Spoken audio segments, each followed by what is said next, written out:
Hello. Hello, hello. How is everyone doing tonight? Let's see here. I got a little sucked into Google Earth. Lost track for a second. Listen, Linda. I love your name, by the way. Please do a quick. I can do that. Actually, I just read an article that has a little bit of a recap in it, but it also has a lot of information about Jesse in it. So I can go ahead and read that first so you know um, a little bit of the backstory. Hey, Spudler. Oh, well, Evil Queen, if you're listening on the replay, I hope your granddaughter had a great nap. Hi, Nicole B. Hey, Lolo. Hey, Grandma Sherry.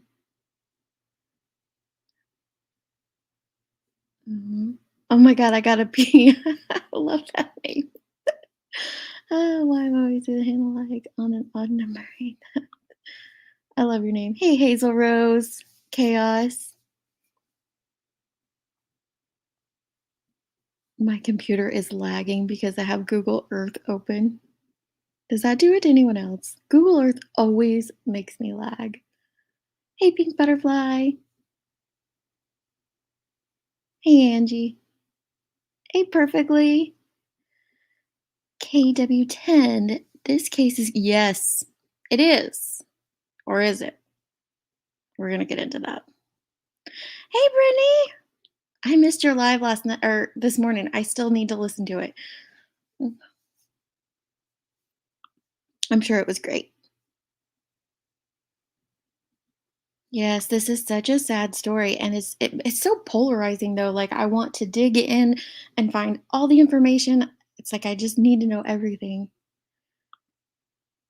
In Dame, I'm so happy you are on it. I've been hoping to catch up on any updates with this case, and you are. Thank you. I appreciate that. Hey, Lavender. Well, we're glad you're here. It's all fun and games. It is. This is such a sad, sad story. Anytime anyone loses their life at the hands of another, it's tragic, but this one just feels extra worse. You have, 6 people murdered, and it's just heartbreaking. Hi, adoption mommy. Hey, Burden. Burden, I bet yours is lagging because I bet I closed out a bunch of tabs before going live because I bet yours is just like mine, full of tabs on this case. Hey, Ninny C. Hey, Zoomer Mom. Ramblin' Rome. Glenn. Hey, Glenn. Okay, so. Oh, yeah, we'll try to pop in, Brett, for sure. I always enjoy being over there. And y'all sub up to Brittany and Burden of Proof if you haven't, because they're covering this also, as well as Joneson and Kate Does Crime. They're all doing a really great job on it. So, highly recommend those channels.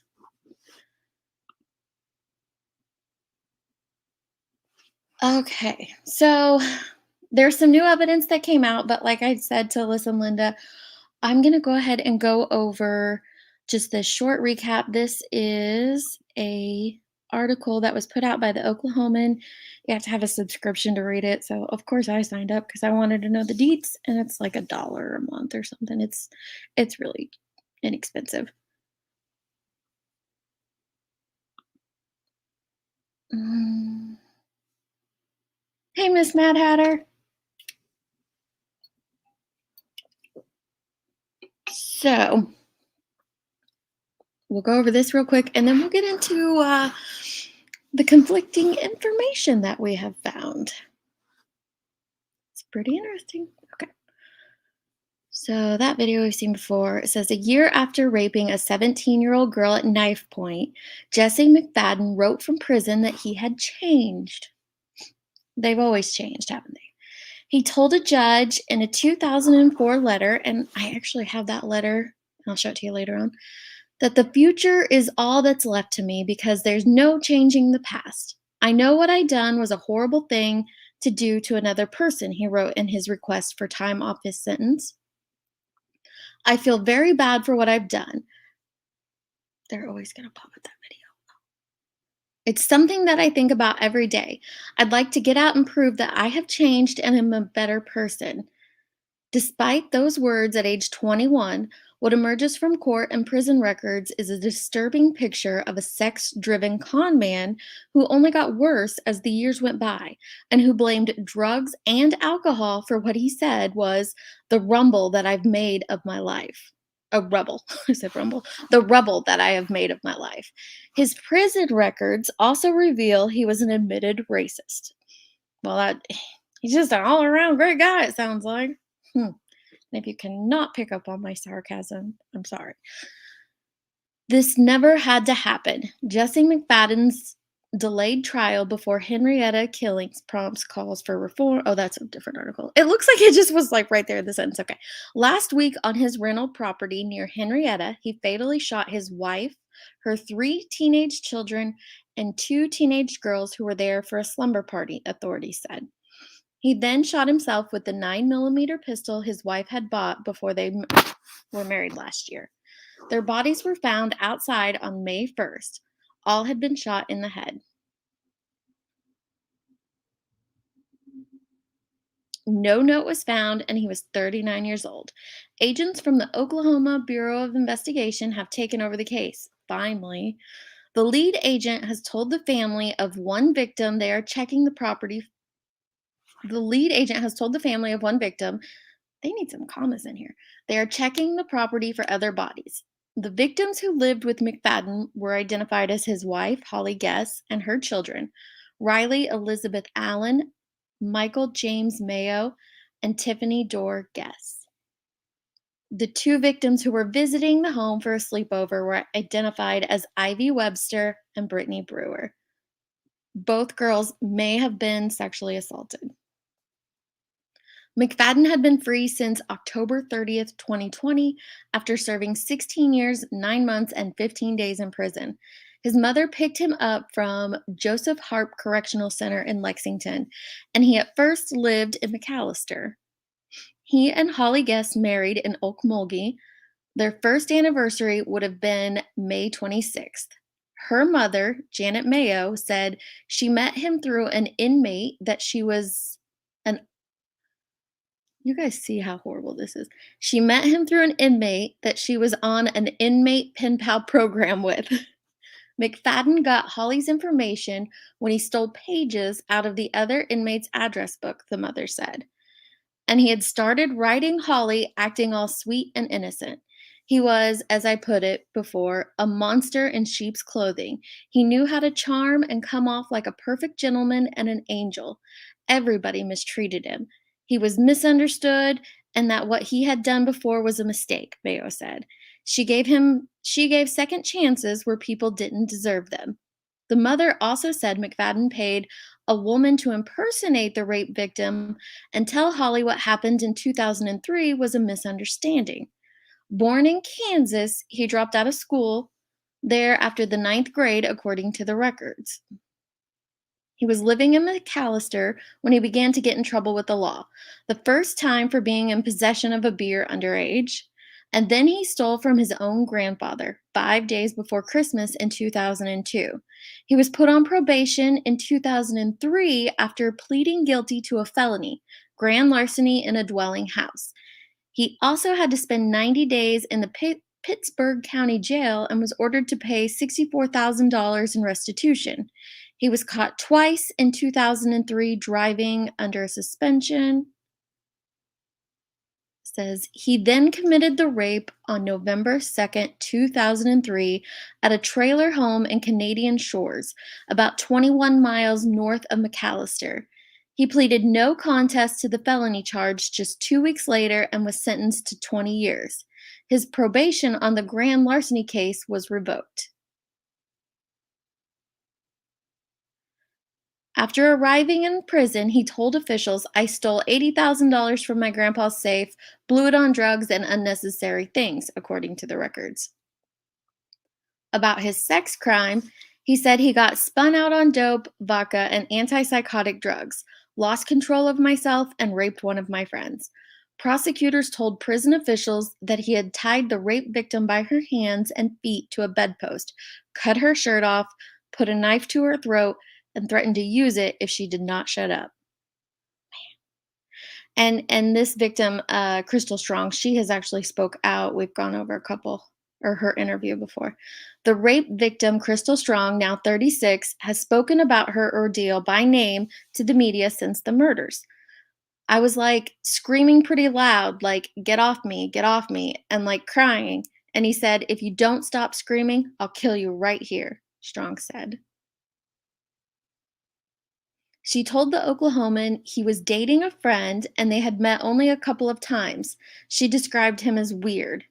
He showed up at her dad's trailer home at 2 or 3 in the morning, banging repeatedly on the door, she recalled.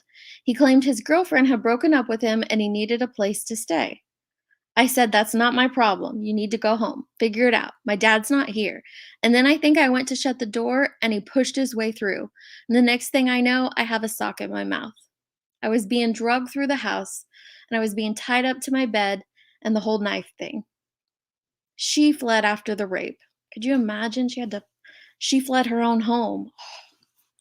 She recalled being told McFadden was caught by a river and had slit his wrist. She moved to Kansas afterwards and she still lives there. McFadden started getting in trouble in prison even before he asked a judge for less time. His first misconduct was for having tobacco in his cell.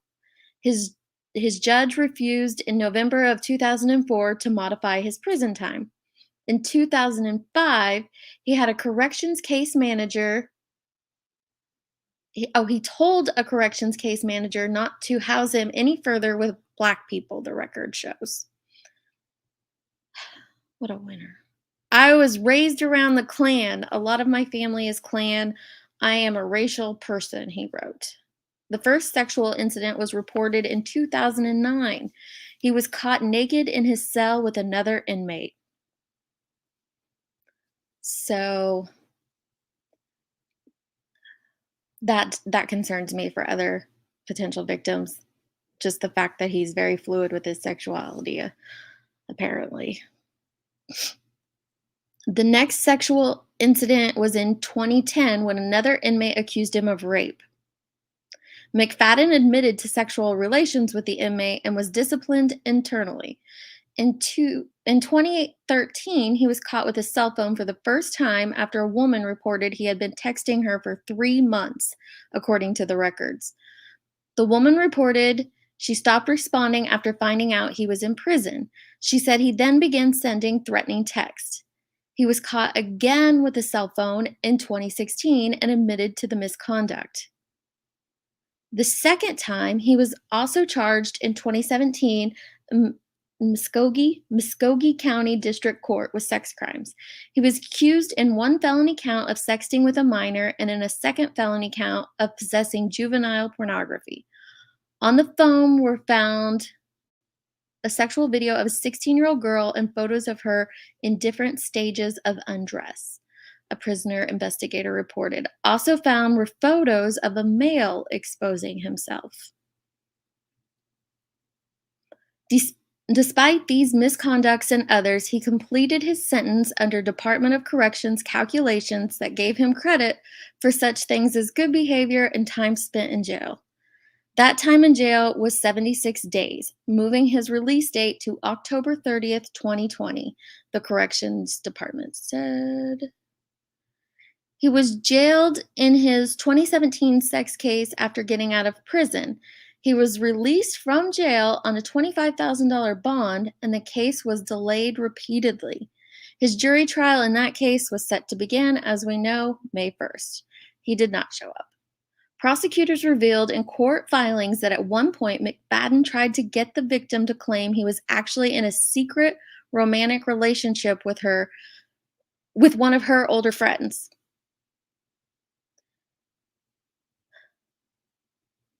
He also tried to get her to claim she had been talking and texting with another inmate, not McFadden, prosecutors told a judge. Prosecutors called McFadden manipulative and controlling, and we can see that. They revealed in court filings he wrote her sexual letters, that they would get married and have children. McFadden wrote the victim one more time, April 30th, on Facebook, according to messages that she shared with media. I did exactly what I promised I would do when I got out, he wrote. I got a marketing job, making great money, and was being advanced Been there 2 years now and made a great life like I promised you I would do with you. Now it's all gone, he wrote. I told you I wouldn't go back. This is all on you for continuing this. So that just gives us a little refresher of the evil we are dealing with here. Yeah. So there was a roller coaster on his good behavior. And according to Oklahoma, you have to maintain a level 4 good behavior to get those credits on your time out.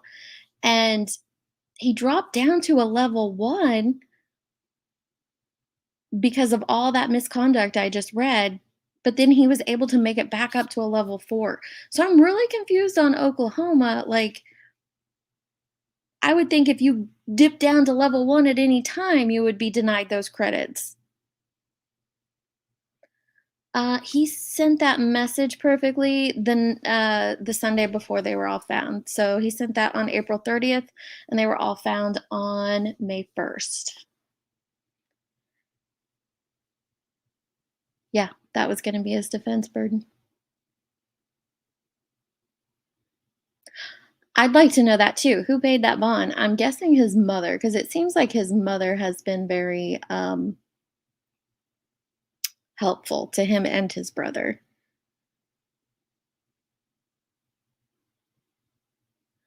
Yeah, he did. I heard that as well. So, another thing I was working on today, if you guys saw my community tab, I am trying to put together a timeline.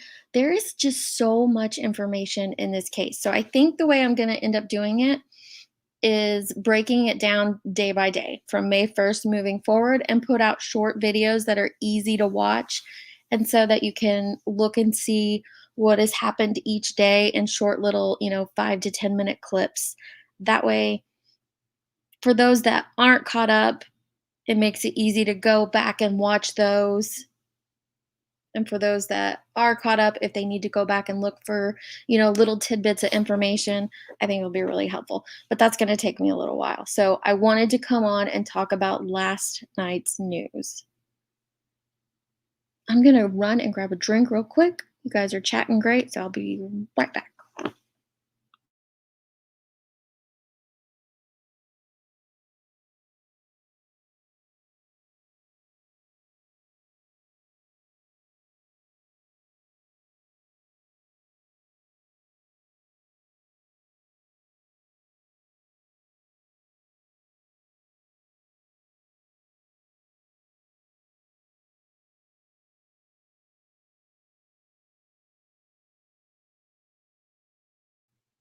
Sorry, they're like starting to till up the fields around here, and that always like gets my allergies going.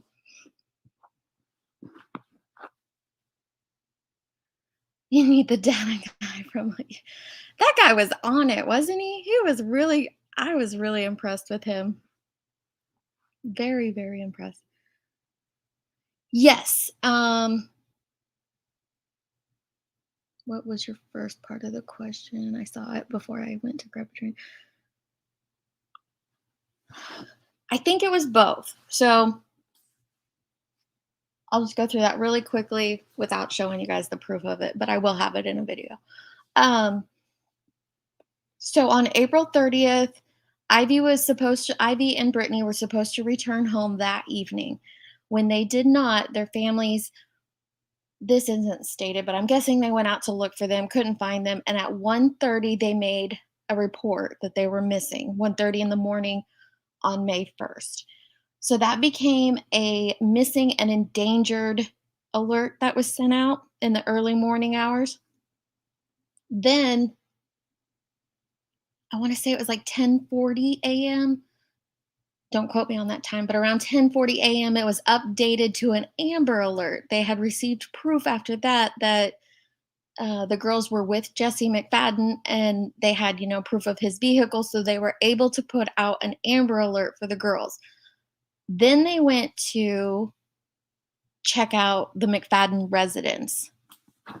Now, in the articles that I've read, they actually went out to the McFadden residence twice. So I don't know what sent them out there the first time, except maybe just going and knocking on the door and seeing if the girls were there. And it was actually a reporter for K4 News that sent up drones to survey the area, and they spotted the white uh, pickup truck that's listed in the Amber Alert across the street, hidden behind some trees. So they told law enforcement about that, and law enforcement came back out and they sat around there for like a half an hour, 45 minutes waiting on the search warrants that they needed because they had that link then with the truck being there right across the street. Like I said, I'll show it all in the video. It's literally right across the street. But it was the drone footage from that K4 outlet that was able to find it and help get the ball rolling. It was also there's also pictures of the law enforcement looking over the drone footage from K4, and that's when they saw that the dirt was turned over, and they got really worried. The dirt was turned over on the McFadden property, not across the street.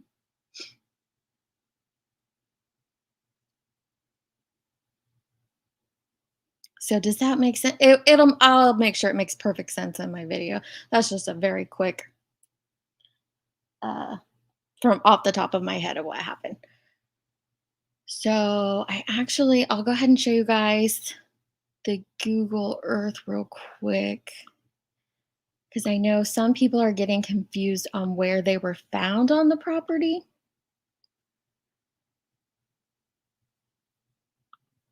So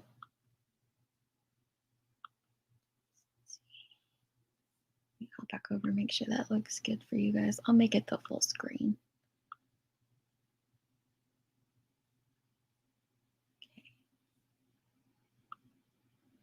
So this here, like all the way down to Highway 40, over, like all of this is the property that they were renting. Now, the pickup truck was actually found right here. It was tucked right behind there. And there's a little article where the reporters actually talked to the homeowner of this property, which come to find out is the same homeowner as this property. And he said that McFadden asked him if he could park it there Saturday night to hide it from family members that were looking for him. Let, let me pull that up because I actually just took a screenshot of that. So let me make sure I have that quote correct. Said a white Chevy Avalanche with the tag, blah, blah, blah. News crews put up a drone, spotted the vehicle. Aaron Christie talked to the homeowner who told her he had talked to McFadden on Saturday and said McFadden asked to park there because he was hiding it from a family member. So that was right here where they found that avalanche.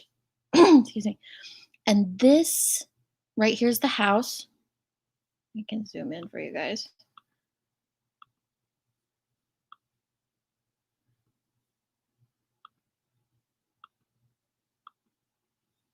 So the truck's right up here. I don't know if you can see my cursor on the screen or not. And then here's the house. Now, when I was looking over all the drone footage and all the helicopter footage from the first day, we could actually only see 2 body bags. So I hate saying it like that. So all we have to go off of is a description of the location plus where those 2 body bags were found. So here's 40, and they were so close to it, guys, to the interstate. And that's why I still think that they were fleeing, that they were trying to run from that area.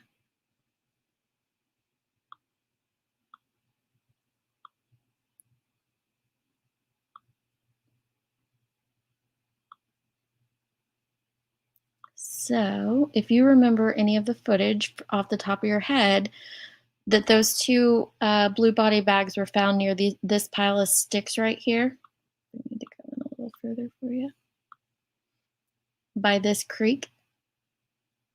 And then we actually see the ATV drive away and cross over here, and then he comes back up this way, but we don't see anything because this right here now is bare because the picture was thankfully taken in the winter, but currently it's all full and in bloom and you can't see anything. But we do know that there were 2 individuals found here. And I'm guessing the other one, because they said one was across the creek, and I think it was probably here, over in this direction. But look at how close they were to 40. They were so close.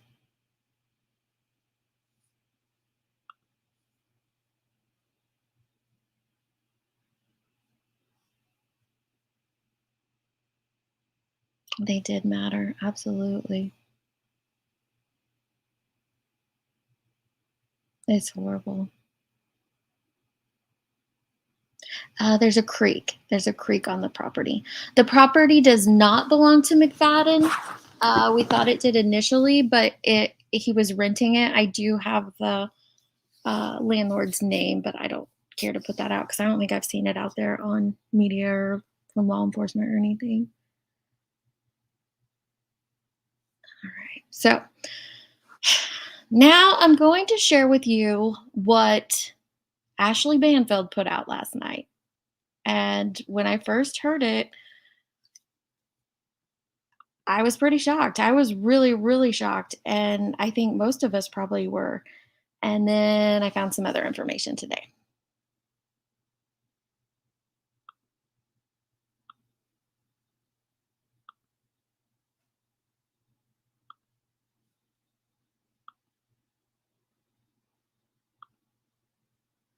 So there was two interviews. Well, I'm sure it's all part of the same segment, but you know how Newsnation does, they break it up into two. So we'll go through them. Now we're learning just so much more may have been happening at that home, a series of crimes against children. In fact, if the evidence that's been collected just in the last 48 hours proves to be accurate.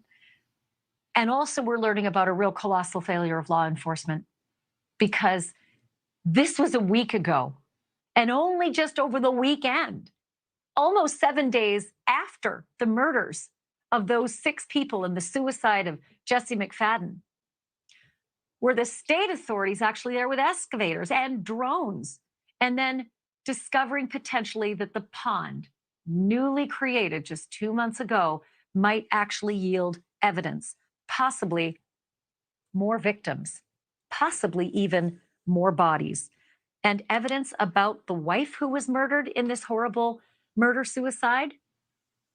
Well, it's possible now that Holly may have been involved. Evidence. Initially, I was like, what? No, yes, all this evidence is leading to that. And it made me very angry. Of course, everyone's allowed to have their own opinions, and I would not stifle them. Just make sure if you're stating something, you're stating it as an opinion unless you know it to be a fact. After what I read later today, I don't know. And I don't want to put that on Holly until we have proof that it is. Now, like I said, it's leaning that direction, but we don't have absolute proof yet. Collected at the scene much later than police had left it and opened it back up to the public. Evidence now collected shows she may have an integral role, in fact, in the abuse of other children, other victims who may still come to light. We have exclusive videos that were shot by a family member and turned over to us on the Banfield team that we're going to show you tonight, of some of the evidence that was collected and some of the activity on the ranch yesterday and today. The Oklahoma State investigators coming out and looking into containers on the property, RVs on the property. We'll have to apologize for the grainy nature of this video, but this was shot almost hurriedly as the Oklahoma investigators showed up back on the scene with their mobile analysis unit. Medical examiner also appearing on the scene today and spending hours upon hours at that scene. A medical examiner not typically called out to a scene unless there are bodies. Still no announcement from the authorities if, in fact, they have found more bodies. But the drones flew overhead. Who knows if they had heat seeking? So we do believe that this is Holly's vehicle. It has been sitting there the whole time. I've seen it in the, initial helicopter footage and the initial drone footage. So I do believe that this is Holly's vehicle that they are now going through. I still haven't been, I've reached out to a couple people. I still have not been able to confirm if they took the avalanche in for evidence. I sure hope they did, but I haven't been able to confirm that yet. Evidence was processed out of a car. As you can see, the evidence envelopes at this point. Better late than never, I guess. But really, 7, 8 days later, there's the drone. You can just see it flying. They had taken a couple of drones. They brought out all of this heavy equipment. Okay, they did not bring out all that heavy equipment, Ashley. If you, like I said, when I put out those videos, you'll see most of this heavy equipment already there. And the landowner that rents out the property owns a construction business where he uses that heavy equipment. I don't know if it's his, if it's Jesse's, but it was, all of this was there. The equipment that they brought out this past weekend is actually red. So that's the difference between the two. Excavators, earth movers, potentially to dig on that property for more bodies. Here are some of the things I can tell you that family members were able to find. And this is after Friday, after they've been able to actually go through the house the first time. Bloody toddler clothing that was found beneath the floorboards. The blood apparently still wet enough to get on the hands of the person who picked it up from under the floorboards. A 4-inch stack of Polaroid. So we're going to go through the aunt's interview in a second, and that's the one who I believe she got this information from. So this is all coming from the aunt, and I'm not saying she's a liar because I obviously don't know, but I just want you to keep in mind that this is where this information is coming from, and then we'll show you some conflicting information for you guys to kind of decide. I know I see Kendra saying, "What?" I'm like, I get it, because when I first heard that, I was like, why? Why would there be toddlers' clothes? Like, why? None of these were toddlers. The youngest was 13. It makes your mind spin with ideas and theories. Who picked it up from under the floorboards. A 4-inch stack of Polaroids. 4-inch stack of Polaroids of children. VHS tape showing possible abuse. A ledger containing the names of children and birth dates. A long piece of lumber that had multiple chains and padlocks attached to it and spaced along the piece of lumber. We've all seen multiple that, right? phones, 5 of them, in fact, stacked, apparently all Holly's former phones. This piece of lumber, by the way, just point out the person who's holding it. That's not a police officer. No, this is evidence of potential sexual crimes in the hands of family members because they found it, not the police. The police didn't bag that up as evidence. The family members had it and photographed it. And just beneath, if we can drop our banner on that photograph, just quickly drop the banner, you can count 1, 2, 3 padlocks on those chains on that board. As far as the phones, yes, Holly's former 5 phones, but also 3 other phones. We don't know who owns them, but one additional phone on top of those 3 looked like a child's phone because it had a Panda wallet that was attached to the back. Now, again, the aunt says that, and I saw footage today that showed one of the phones that I hadn't seen before, and it actually had a Scream character, the character from Scream on it, and that character's in black and white, so I don't know if there's, like, a confusion about that or if there's another phone altogether. But I just wanted to throw that little tidbit in there. The kind of Panda wallet that a child might actually have on the back of his or her phone, probably her phone. That was also discovered at the scene. Thank you for watching. Man, that perky, thank you for watching at the end. Ooh, okay. That one was easier to hear than this one. So I'm just going to warn you, a lot of the stuff in this next clip is hard to hear. Extremely hard to hear.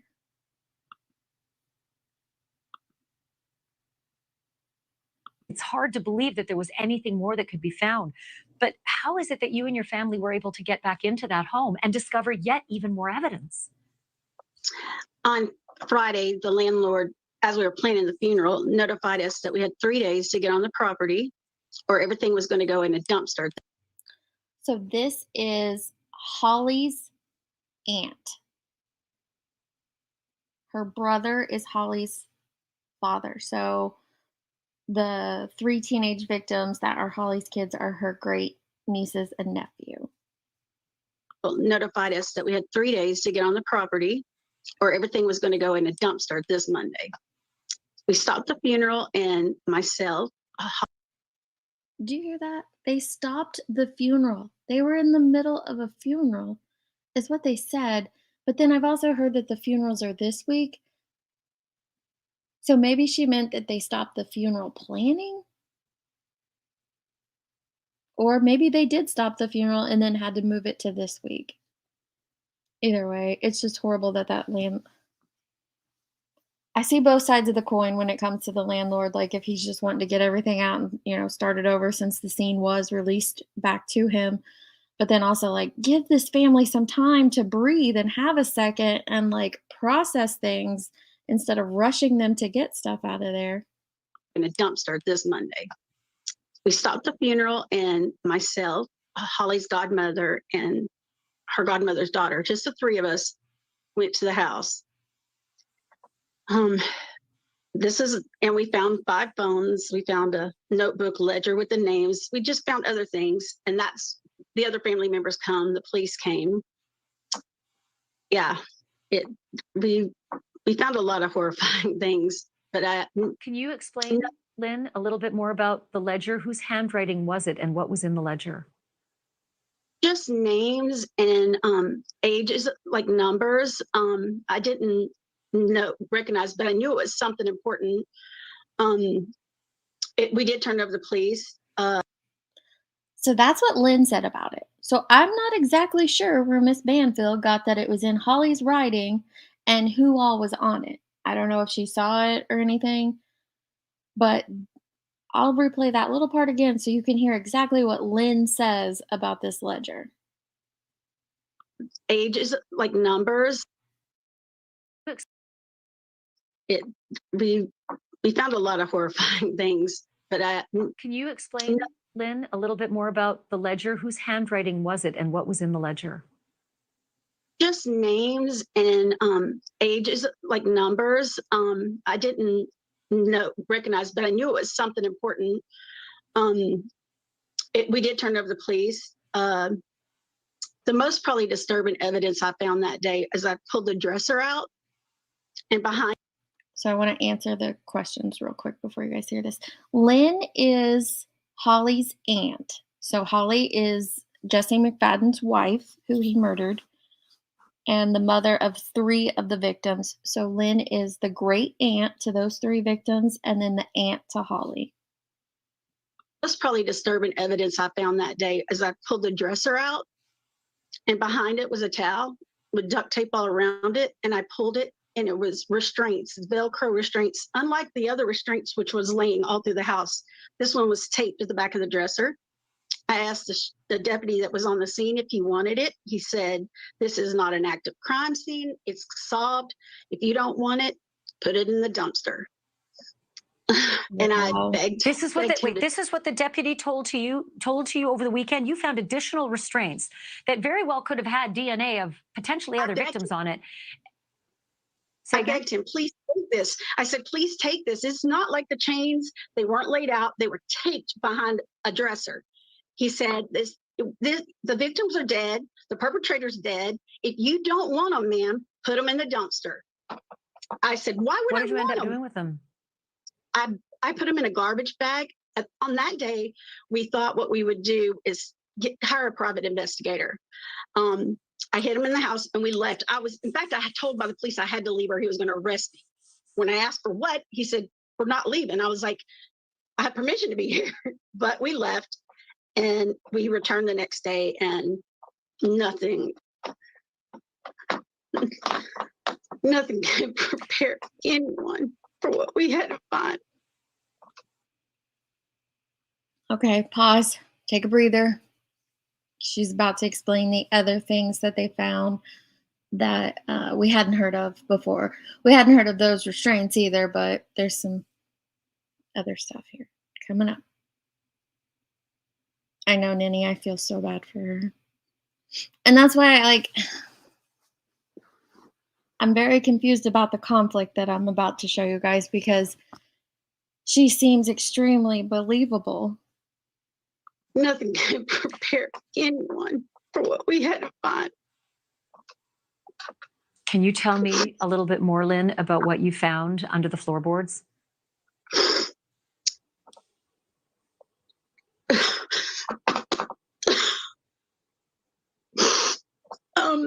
The first set of clothes wasn't in the floorboards. They were wadded up in the closet. The first pair I pulled out was just some bloody shorts. But the second, and to me, the dry blood was obvious, but it was the second pair of little underwear. And the fluid was.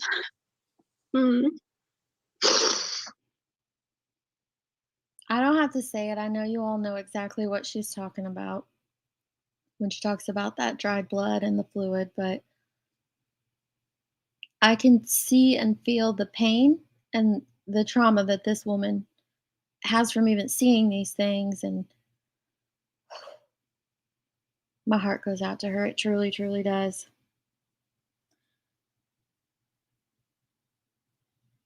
Okay, Kate B, Katie B, thank you. I'll get to that, Katie King, and just as soon as we're done with this, I'll show you guys the different stuff. Yeah, we put those in garbage bags. We went back to get as much evidence out before my brother and the grandmother got there.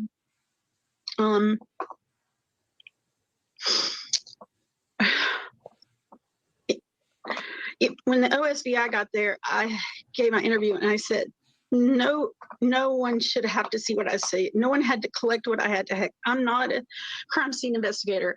I'm not a police officer. I should not have had to see those things. I'm not sleeping. I'm not eating.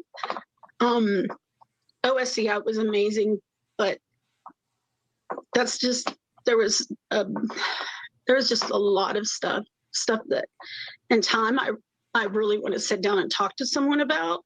I need to be sensitive to the victims, my own family members. Some don't even know. I stepped on a hypodermic needle.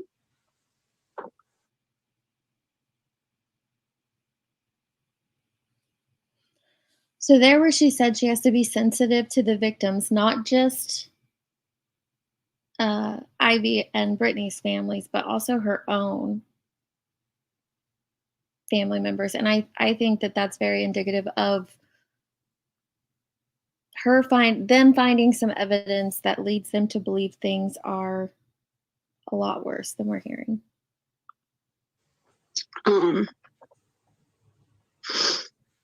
I got. Lynn, can I ask you about the nature? I know this is extraordinarily difficult, but it is so critical, this evidence, because there may be other missing children out there. Absolutely. Can you tell me the nature of the Polaroids, the 4-inch stack of Polaroids? There was a lot of pictures, not just Polaroids. I found probably 4 binders. They're about this thick. I started opening them up. The first thing was Jesse McFadden's psychological evaluation. I'm just trying to be so sensitive. I don't even know if I can publicly say some of the things that can be on. This is where I struggle to believe that Holly did not know.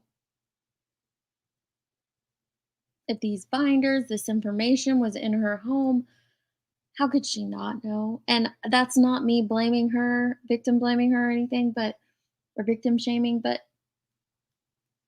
like I said, the evidence that we're being shown is starting to lead towards her having knowledge, in my opinion. On TV. I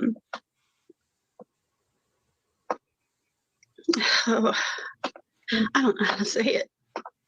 Were the pictures of children, and were they sexual in nature? I don't want to talk about it, okay? I understand. That answer was a yes for me. Just the way, and I get it. You got to remember, this is Holly's aunt. So if she's finding out evidence that is implicating her niece, it's going to be extra hard, right?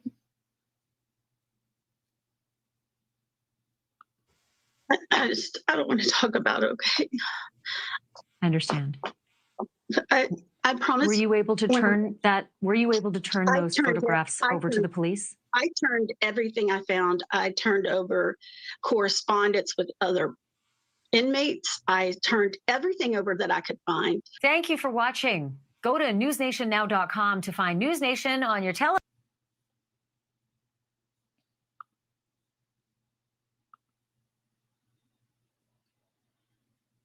So that's what we have from the aunt with this new information that came out over the weekend. We hadn't heard any of this before. We'd seen the videos with the chains and the cuffs and the drugs and all of that, but we hadn't heard about these pictures, binders, extra restraints, and the bloody clothes. There was 2 separate articles she mentioned finding in the closet a pair of bloody underwear, and then underneath the floorboards, she mentions finding bloody toddler clothes, and they were so fresh that if it was blood on them, transferred to the person who found them.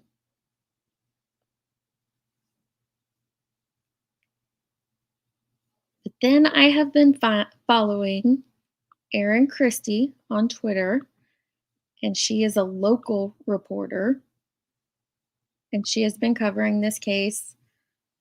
It was her crew that had the drone footage that found the avalanche. So she's been on it since day 1. And this is what she just released about 2 hours ago. She says, Jesse McFadden investigation update. I spoke with Ivy Webster's father again, Justin. Now, Justin's the one who shared with us that footage. He's been really investigating this on his own and then really pursuing getting higher up law enforcement to get involved in it. So you guys know Justin has been pushing. And so he says the rumor mill is churning out incorrect information and wanted to set the record straight. Plus, he's had direct contact with investigators and shared some information with me. First, he said talk of naked Polaroids or bloody child underwear is not true. We have not reported that. He said investigators looked into these leads and nothing turned up, and he never saw anything like that inside the home. Now, if it was hidden under a floorboard, that could be why, but he also says that an investigator looked into those leads and nothing turned up. He said there is a ledger with names. Erin said, I briefly saw a photo of it from Justin's cell phone. All of the victims' names are not on it. We reported that from another source because they had reported that earlier. Justin feels like some other victims' family members are fabricating and he's not sure why. Holly's name, a couple of others with first and last names, and a couple of dates.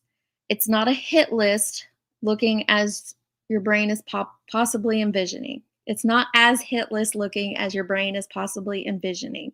It's more like random scribble scrabble. Justin says investigators told him no remains or bodies were found during the OSBI search of ponds and the rest of the property over the weekend.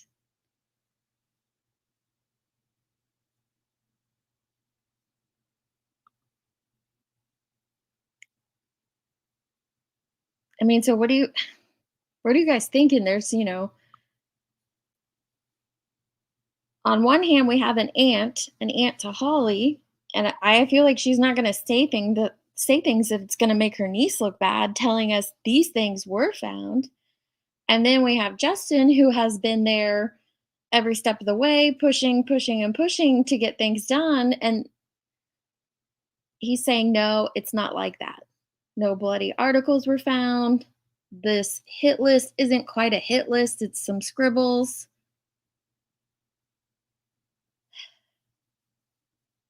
That comment on that tweet isn't me. Did it say perfectly and something in there? I didn't even notice.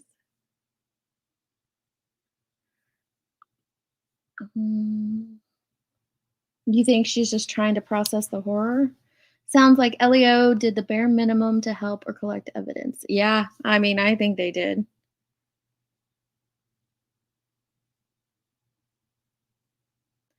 We're not picking on the aunt at all. Unless you're talking about Ashley. Ashley really needed to tone it down a notch. Arctic, I did see where you said you were an hour away. I'm so sorry for your community.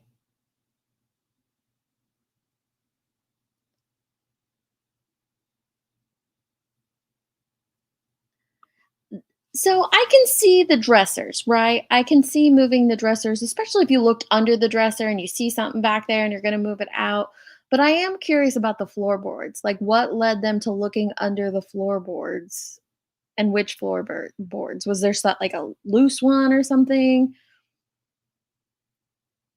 With all this other stuff that's just out sitting around, Polaroids, chains, paraphernalia, all that stuff, why would they hide that? Why would he hide that under floorboards? That's why I said this is very conflicting statements that are happening right now. I don't quite know what to make of them. Criminal, you believe the aunt? It's hard not to. It is very hard not to. I believe the lady who witnessed it with her own eyes. Good point. That's true. Some people do like to be in the limelight, even if it is a traumatic, horrific situation that puts them there. Some people do. Yeah, I don't get why she would lie either, but I also don't get why Justin would lie. I don't think either one of them would lie about this situation. Obviously, we don't know them as people, so we don't know, but I just don't feel like either one of them would lie about these situations. Exactly, Dunya. It's so drastic. It's so drastic from two people that are so invested in this case. I can't wrap my head around this.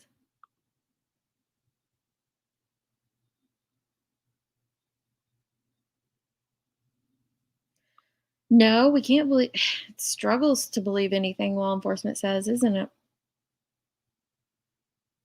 I don't think any of us. Well, I hope no one in this room is decorating their home with chains and straps and tripods. Nope.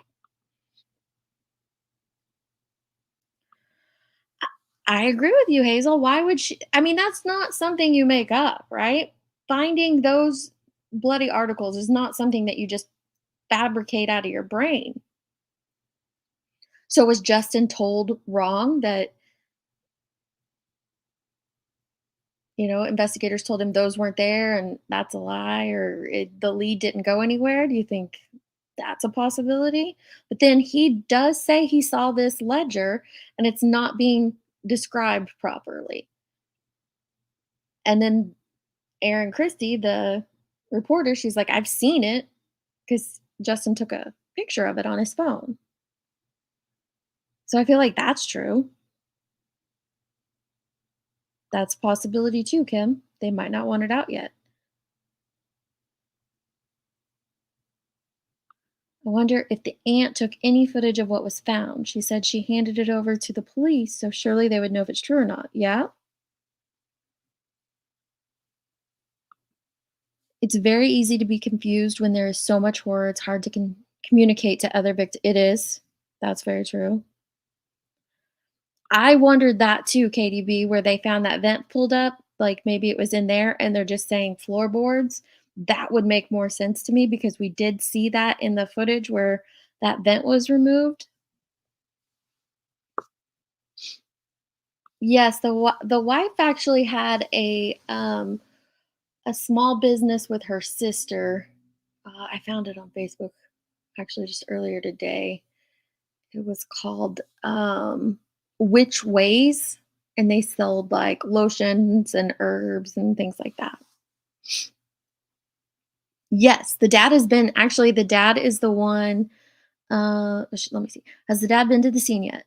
The aunt said she put all the stuff into garbage bags, so the police would have taken those. No need to search for it. So, Justin, the father, has been to the scene 3 times. He was out there 3 times before him and his lawyer were able to push law enforcement to upgrading it to have the OSBI take the lead on the case. And that's where we got all the footage of the tour of the house was from Justin, the father.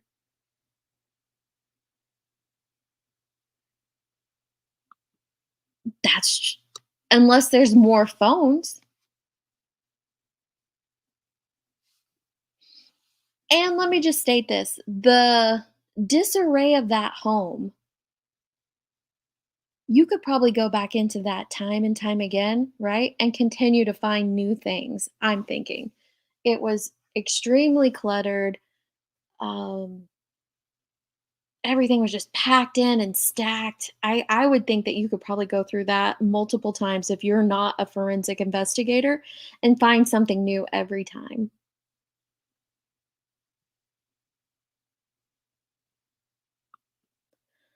Honestly, looking at that house, it isn't likely that there are other victims or at least paths to other offenders. Oh, isn't it? Okay, I read that wrong. That context is definitely key there. Isn't it likely? I think that there are other. Hmm, I think there's definitely the possibility for other victims, not necessarily murdered victims, but maybe minors that he reached out to or tried to groom or things like that. I think that possibility absolutely is there. And then I do think there's also the very strong possibility that there are other perpetrators that, photos, videos, or whatnot were sent to other people. I don't either. I don't know why she would lie. I That's where I'm struggling, Brittany. I believe both of them, but how can I believe both of them? I agree, B. So I did notice, she said, "I hope it's video documented." I do too, Kim. I did notice when I was watching through the footage from, uh, when they shared the footage of the walkthrough of the house before they find the phones, then, the grandma, Ivy's grandma, she kinda goes through a few spaces again, and I've noticed some things removed, so they did take some things into evidence right then and there, so that's good. Right, neither seems to have a reason to lie, but I think someone I don't know. That's true. Middleman's law enforcement. I trust Aaron. I do too. I don't like putting victims' parents against each other. Different family members may have found different things. Both are family members that entered the home and found things. True. And that's what I'm saying. It could be law enforcement lying to Justin, right? Now, why is the ledger getting spun out of control? Is that just Banfield making and fabricating and expanding on things, saying that it was in Holly's writing and it's this, you know, hit list of victims and stuff? Because I do believe if Aaron saw that document, that it's not what Ashley was making it out to be. Right there, Arctic. That's so true. Even even without these bloody articles, the fact that law enforcement left those things behind, it's enough.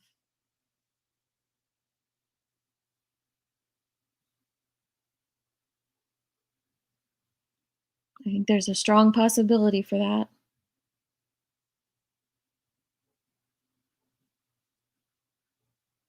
I agree, Ava, because last night when I saw the Banfield uh, videos for the first time, I was like, ready to flip a table and be like, crucify Holly. Then I hear other information. It's like, okay, let me reel my emotions back in for a second, ground myself and figure out what sounds most logical. Yes, let me see. What did he say? He said talk of naked Polaroids or bloody children's underwear is not true. That's what he said. Now I'd have to go back and listen to the aunt, but I don't know if she said, did she say naked kids in the pictures or was that Ashley again? I'd have to go back and listen to that. That's what I want to know. Unless it's like if it was down in the duct and the air conditioner's on, the coldness of the air conditioner could keep, if it's wrapped up inside of it, it could keep things inside wet. But you got to think the murders happened at the latest Sunday evening and they didn't find it until Friday.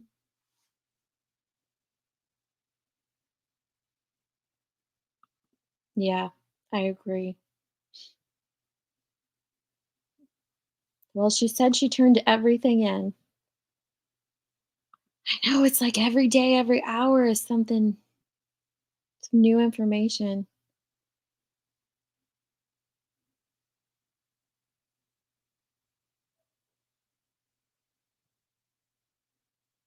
Yeah, I think I agree with you, fur baby lover, that we have been conditioned to be skeptical about everything because so many people lie. And because you might not lie as a person about something huge, like I would never get up and lie and say I found this piece of evidence in a crime scene. If I didn't, we automatically assume no one's going to lie about that. But we've found out that they do. Unfortunately, I'm not saying Aunt's a liar. I'm just saying we have found out in general that that does happen from time to time. I do too. I think that the photos are very important because that could lead to potential perpetrators and potential victims.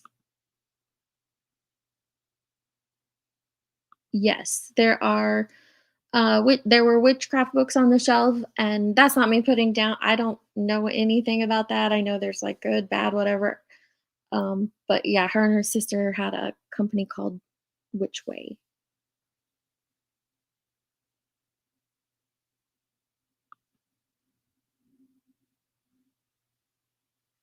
Okay, so then that's the picture I saw today was Ivy's cell phone case. That's a possibility. Could there be 2 ledgers? I don't know. It sounds like they're describing the same one. 20, where did you see that, girl? You're gonna have to message me that. 23? I think I've added up 8 or 9, not including the not including the 2 that law enforcement announced the first day that they were covered outside. 32. Okay. Where I need to see where that was said. I have not, that's a huge amount. I'm not saying you didn't. Oh, thank you, Arctic Fox. I appreciate that. Thank you so much for yeah, this one's crazy. I hope so too. I hope they can join forces and get it, come together.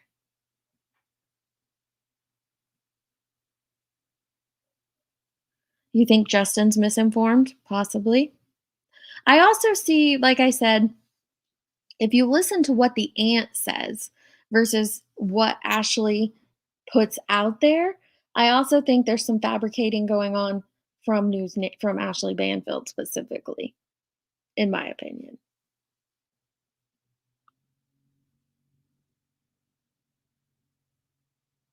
I know. I don't trust her as far as I can throw her, Running Bear. I've caught her in too many lies, unfortunately.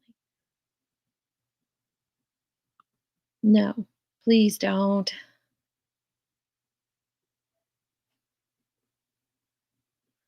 Biological father that I must have missed.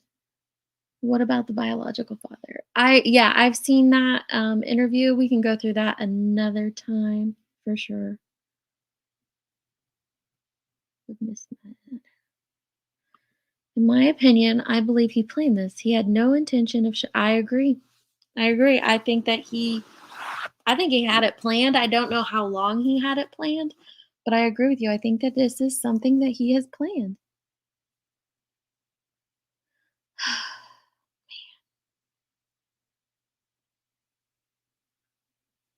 That's okay.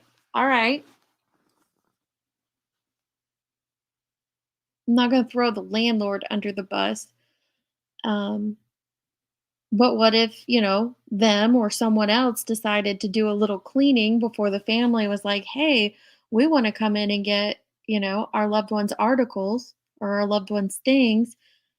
And that's why this whole crime scene, even though OSBI has taken it back over, if there are other perpetrators or victims or anything that they could prosecute, it's not going to matter, is it? Because the whole crime scene's been contaminated by landlord, aunt's family, Ivy's family, and who knows who else.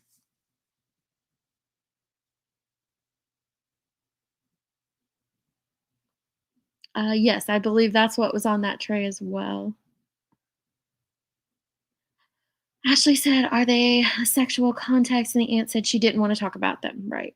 And it did feel like that was a yes. Okay, that's right. Thank you. I have a tie dye shirt, stay wet for 2 weeks in plastic. Yep, that's true.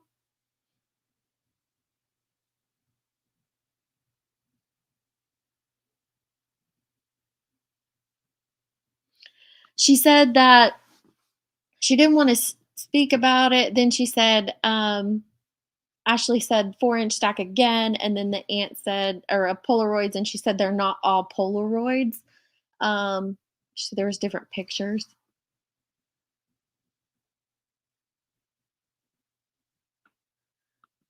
That's a very strong possibility, Nanya.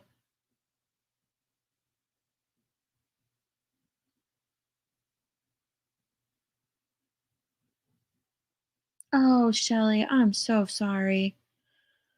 That's happening way too often. Way too often.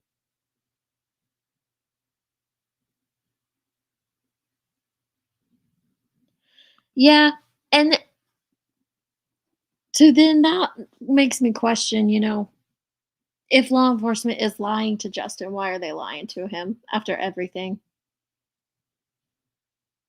Why wouldn't they just say, it's part of our investigation, we can't talk about it?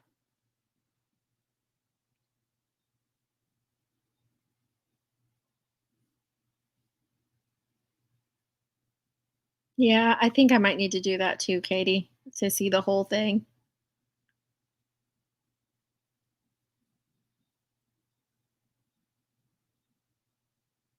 Oh, I don't think she did. No, I don't think she did that at all or took anyone's lives. They would know that really quick for just taking a gunshot residue test if she had any role in any of that.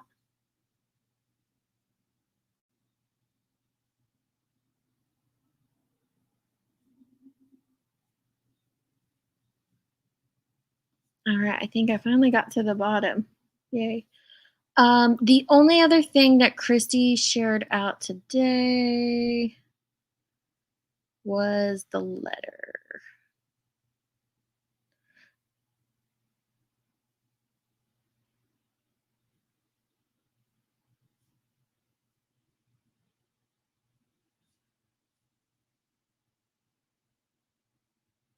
Oh, looky there, Katie King. You're right. I had not seen this yet.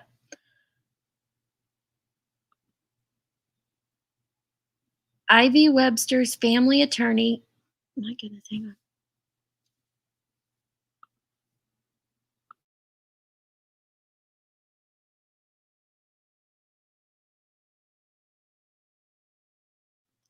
I swear it's always bad when they're tilling the fields and then when they harvest beans around here. It's horrible for me. Um, so there it says right there. Whoops, wrong one. Ivy Webster's family attorney, Cam Spaulding, has confirmed 32 cell phones have been recovered from Jesse McFadden's home. He also says several people used McFadden as their location address. What? Thank you, Katie. You were on top of that one. What's that mean? Can someone in chat tell me what that means? Use McFadden as their location address?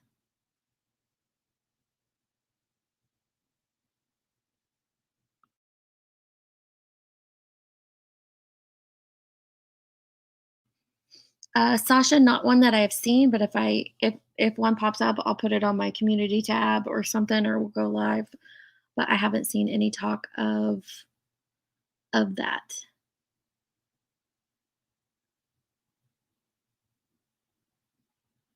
That's true, Will. There always is.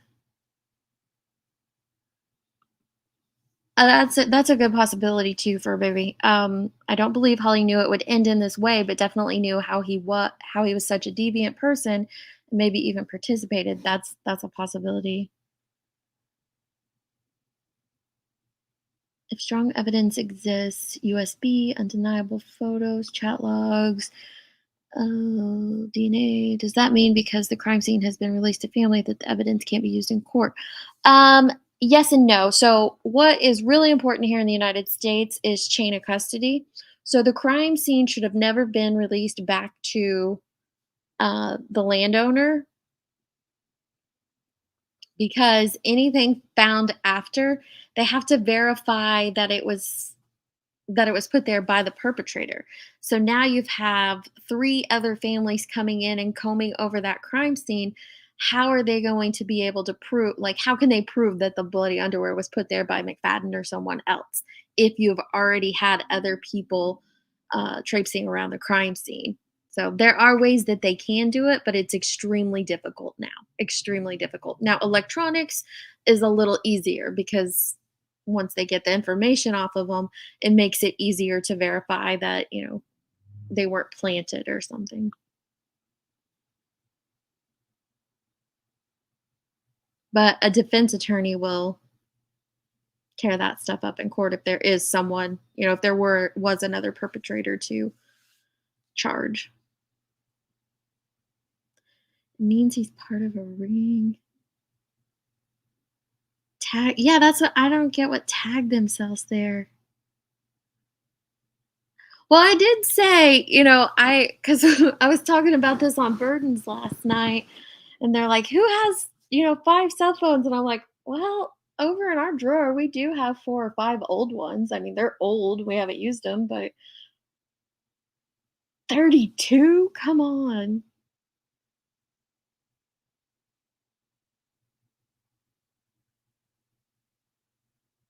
You can name your geographical location on maps. So maybe he had named that property on cell data maps as his name and people tagged themselves there. But why would they be tagging themselves there?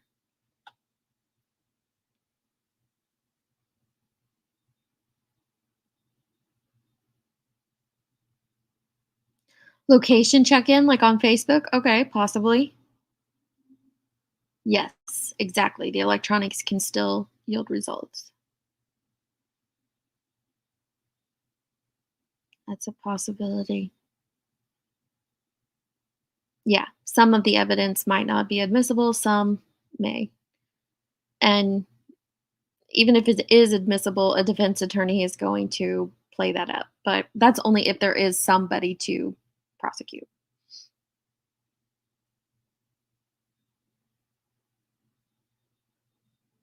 If you're using burner phones often, they're like throwaways. You end up with a lot of, okay, never had a burner phone.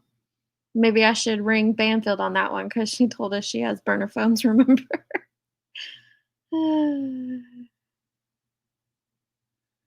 RSOs use the address to register there?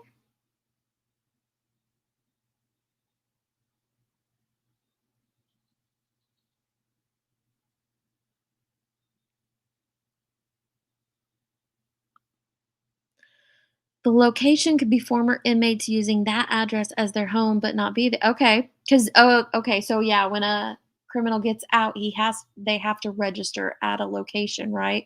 For their parole officer or something to go check in on. Okay, that's what Karma thinks too.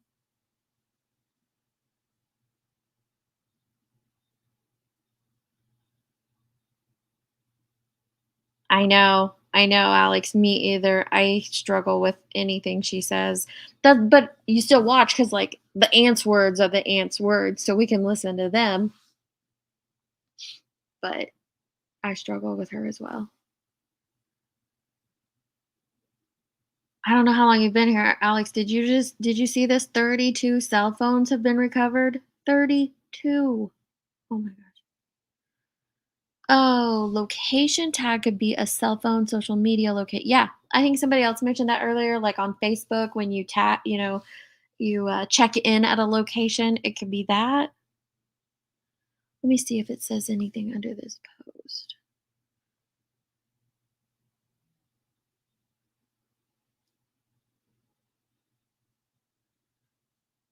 Okay, someone said it doesn't say 32 phones were there. 32 phones used it as their location. No, that's not what it said. Unless, well, I'll go read his original article too and see if there's a difference.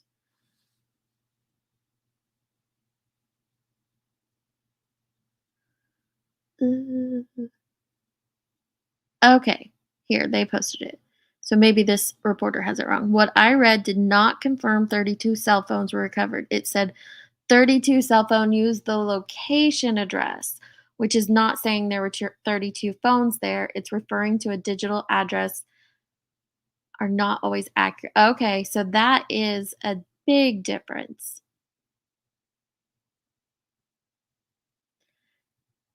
This is what can you guys see that? Okay, good.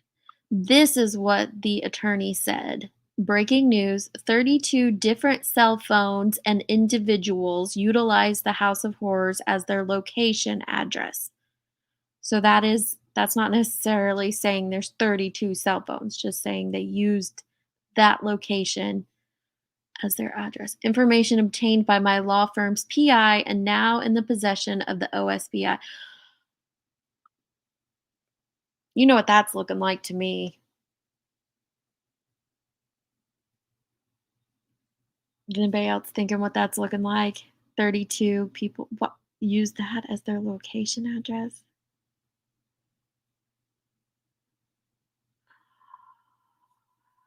Seeing if anybody's gonna say it. Right. Oh, there we go. I'm just gonna say it. That's what it's looking like to me. This is crazy. This is crazy.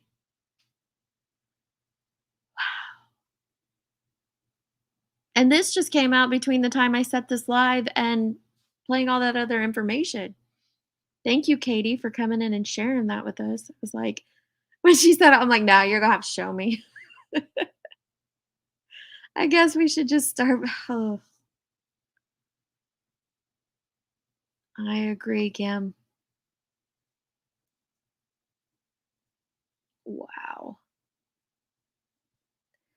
If it wasn't, if it's not a ring, then it's definitely uh, a couple individuals who are very like-minded with Jesse McFadden. I found an interview of a teen who had been there before but was invited this weekend. It didn't go. Yep, um I've seen 2 of those interviews. It's the same girl, but she does like 2 separate interviews. And was it her mom said she just had like a gut feeling and didn't, yeah. And I think I've taken so many screenshots today, y'all. There was also something about a boy being invited over and he decided not to go.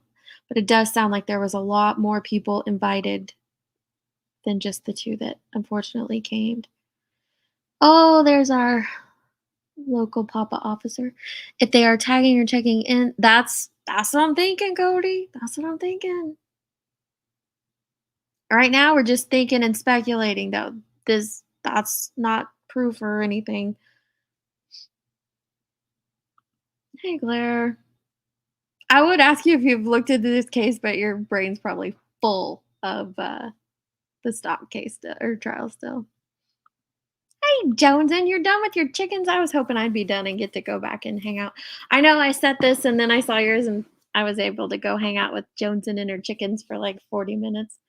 You guys have to pop in over there from time to time. Her chickens are the best. Hey, little baby. That's what it looks like. Jonesy, you're gonna have to listen to this live. It has just been insane, breaking information as we're watching. And was the wife and sister's business out of the home? It does appear to be. Let me see if I can find it real quick, and I'll show it to you guys. It does appear to be a home business, but I don't know whose home it was out of because the pictures are really nice on it. So I wouldn't think that we saw the condition of that home. So I'm trying to be careful with my words. It might have been out of the sisters.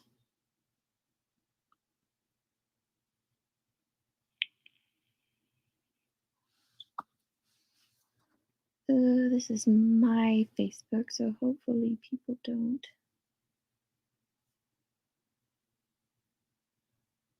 send me a message. I don't think you guys can see my picture anyway.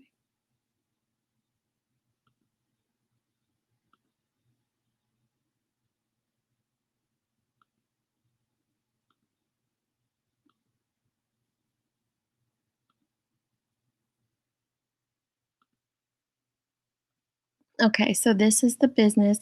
It only has 26 likes, 36 followers. I don't know how many of those are um, new since this incident. Um, it does have the address for uh, where Holly was living as the address to the business. So this is kind of what they did. We've created, oh, that's a GoFundMe for the funerals. It says we've curated 2 different Mother's Day gift packages. Both are $30. We have the Pamper Yourself package and the It's 5 o'clock Somewhere package. I was trying to see. See, it's not like crazy things. It just says oat milk bath, and I don't know what this is. It says some kind of herbs. It's like kind of reminds me of like Dolly stuff. I'm not gonna lie, like just all sorts of bathy stuff. But then there's also there's like a Ouija board. Mm.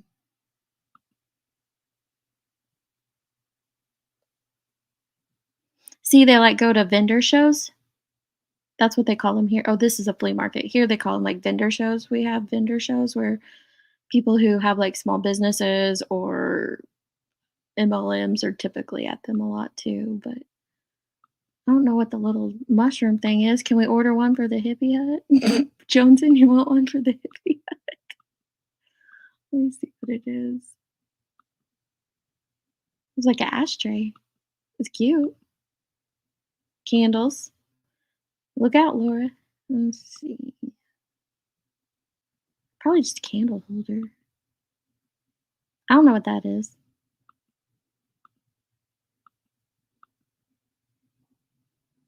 Oh, that does kind of look like it's in her home.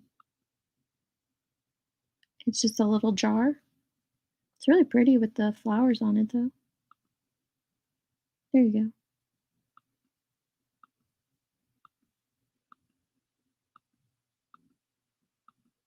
That red one's cute. Okay. Behind the core, yeah. It's ugly. I'm like, oh, that's cute. I'm trying to be nice. For baby's like, it's ugly. Oh, let's see here. This is Holly and her sister's web business. Someone asked if she had a job.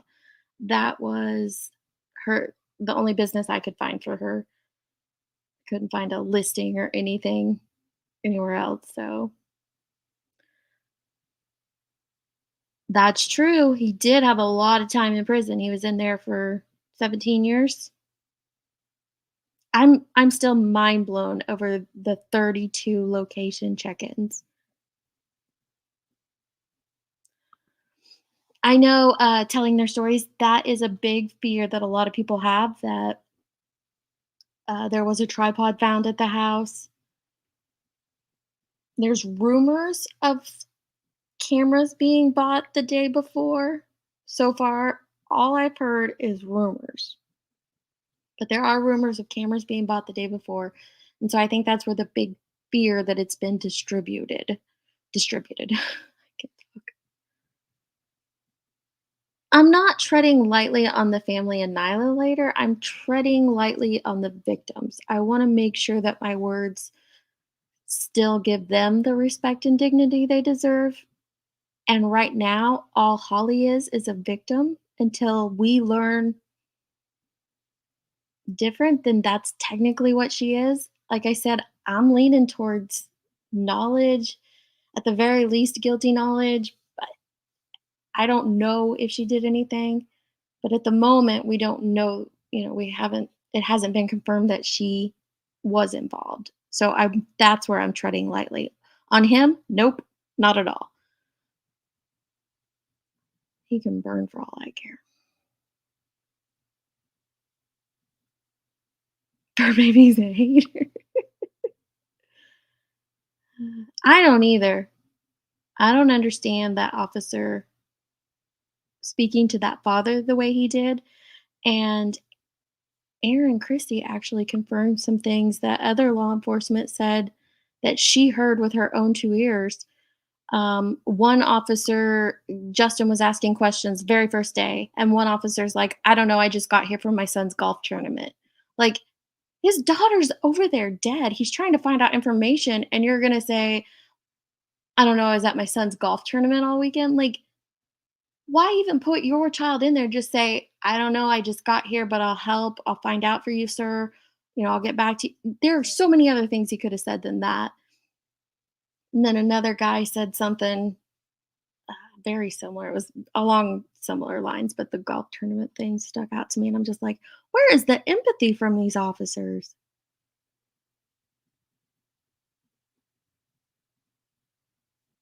I think so too. Um,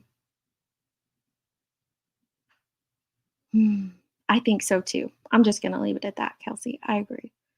I don't know the difference between witchcraft stuff and Wiccan stuff. I've never really investigated it.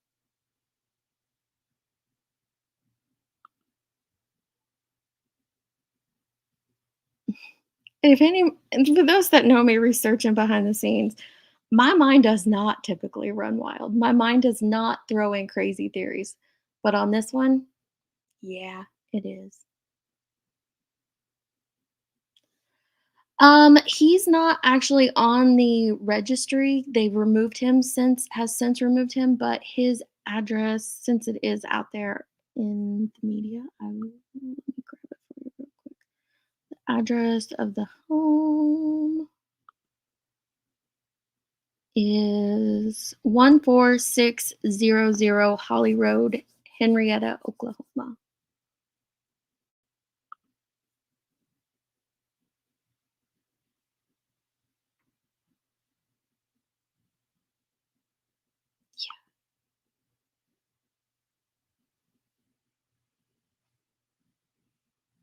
Can you hear my modem going nuts in the background?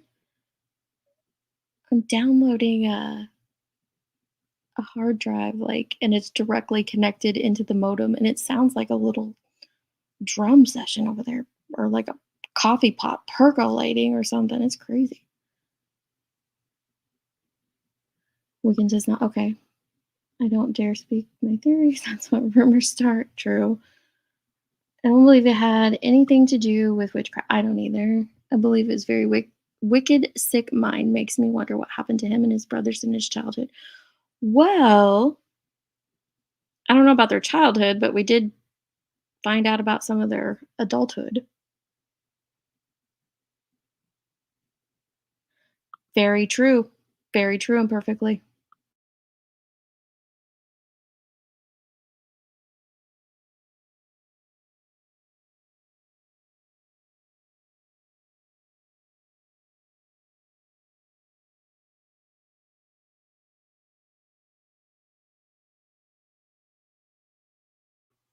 Okay, so the last thing I was going to share tonight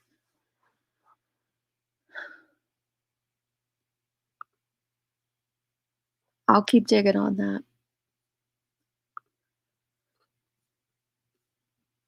Was Let me refresh Erin's Twitter here, see if we have anything new that's popped up in the last 10 minutes.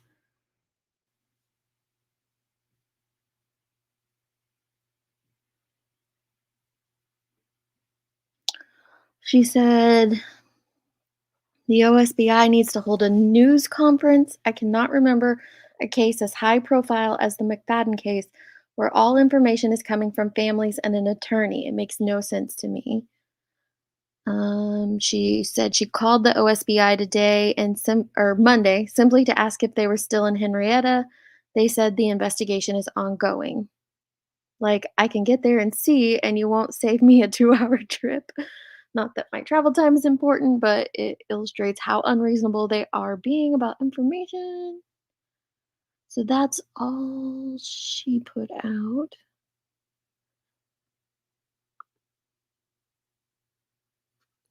Let me check the attorney, see if he shared anything new. He did the 32 different cell phone and individuals utilizing the location address.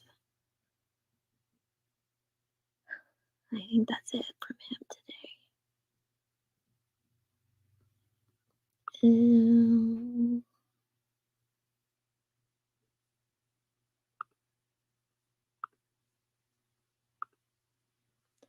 This is the letter that McFadden wrote to the judge, not even a year after he was sentenced to 20 years for first-degree rape.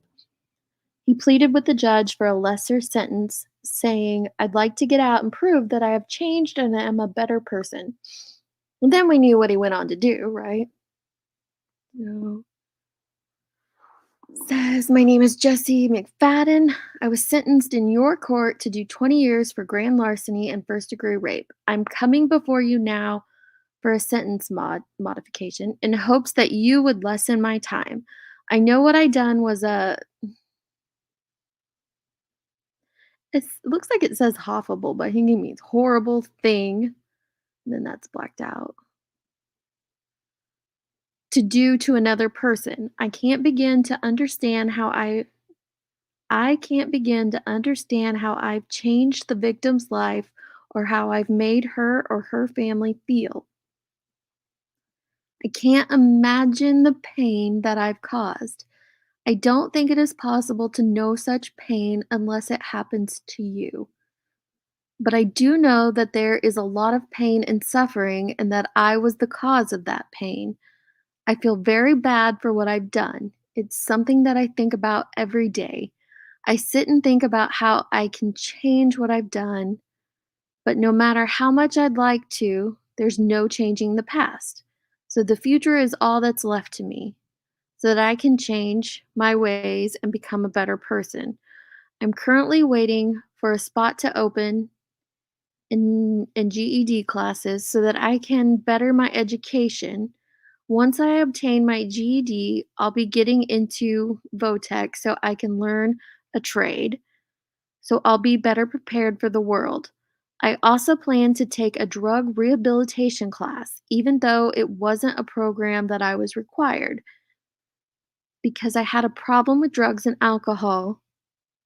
When I can find a facility with a sex offenders course, I'll be taking it also.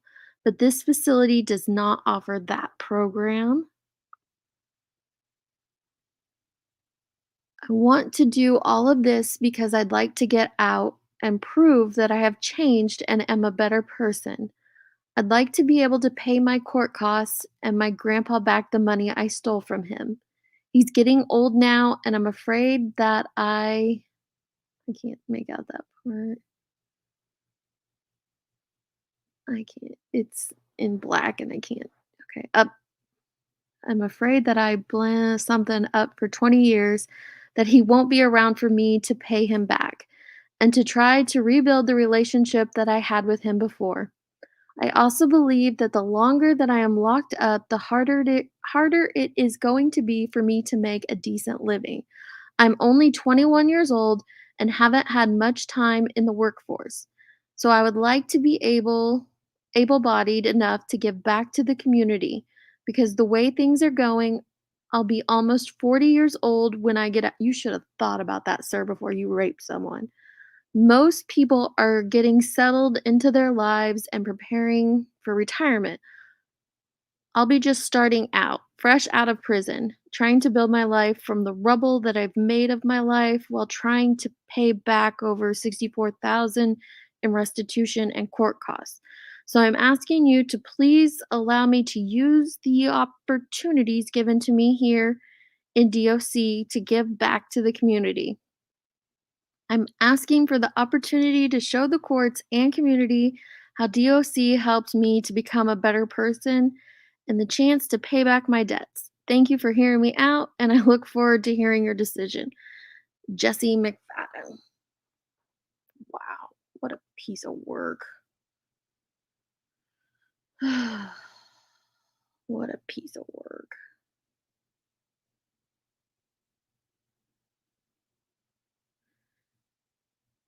Yeah, you'll have to go back to the beginning. We went over all that. We played Banfield's videos and then we went through the tweets where Justin says that it wasn't there. And we don't know. We don't know. It's it's a lot. Yeah, and then he goes on to do so many horrible things in prison.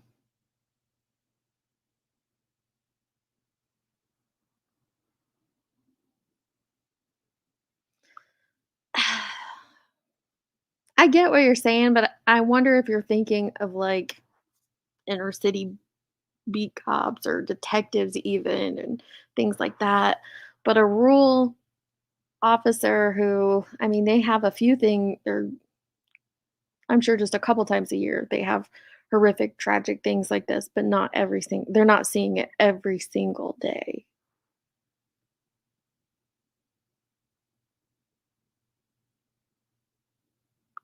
Oh, that's possible. That's possible. Witchcraft is non-denominational Wicca. It's like a sector. Okay. All right. Good to know. That's what I'd like to know. I think it's a strong possibility his mom did.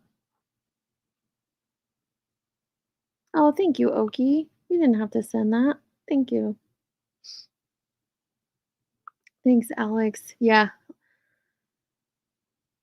Well, I just wanted to cover those two big points. This new information that might not be so new or might not be so accurate. You guys are gonna have to listen to what you think.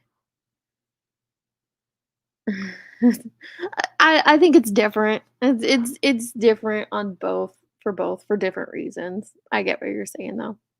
I do.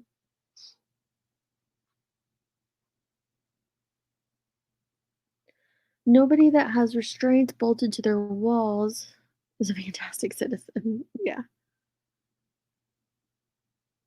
Thank you for being here, Nessie B. Yeah, I know. I don't know where he came up with that he had a job in marketing. I don't get that at all. And he can keep from everything I've seen, he was working some construction. That's about it. Mm, okay, let's go over that. I don't. How many others like him? Okay, where did I see it? My chat just jumped, and I wanted to.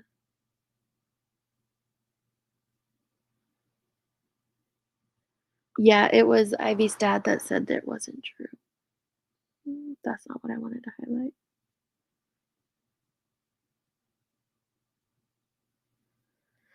Okay, so let's go over that one more time. 32 phones are not registered at that address. The way that it was worded is that 32 cell phones have used that location as like used the location address. So like when you are on Facebook and you check into a location, I'm guessing it's something similar to that.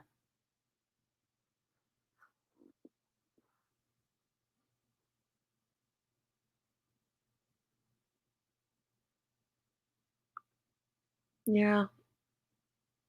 I hope your grandbaby had a nice nap.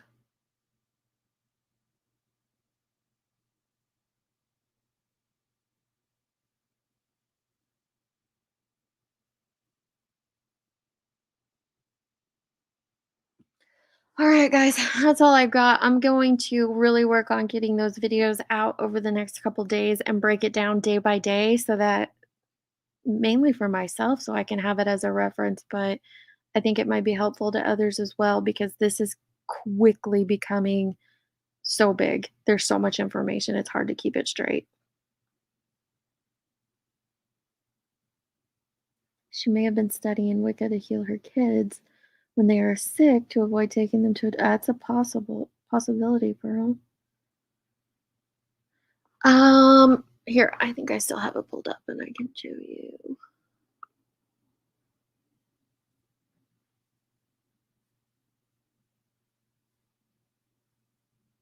It was what's his name?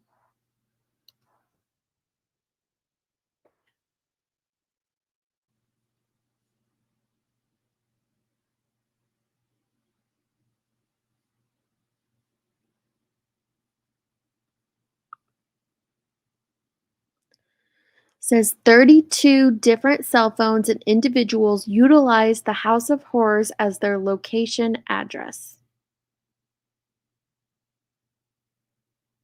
That's what he says. I have to break that down.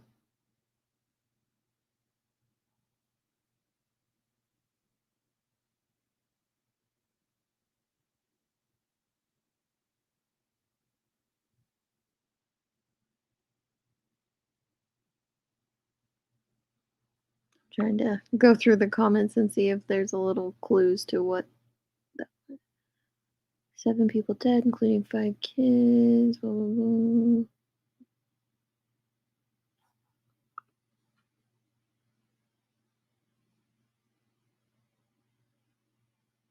Bet you some of them are cops. Oh God, I hope not.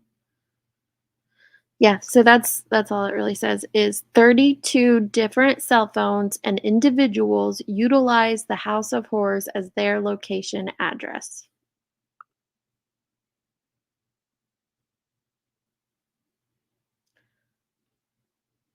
I think so too, Kelsey. I think she has over exaggerated some statements.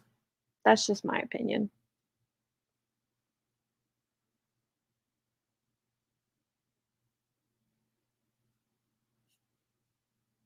Thank you for being here, Cody. All right, I'm gonna hop off of here and get some stuff done. But like I said, I'll work on those, and I'm so glad you all came. I will keep an eye on this and watch the my community tab because if there is a press conference or something, I'll update it there. And if they do a media briefing or something, we'll go live and watch it. So I'll see you guys on the next one. Love, love.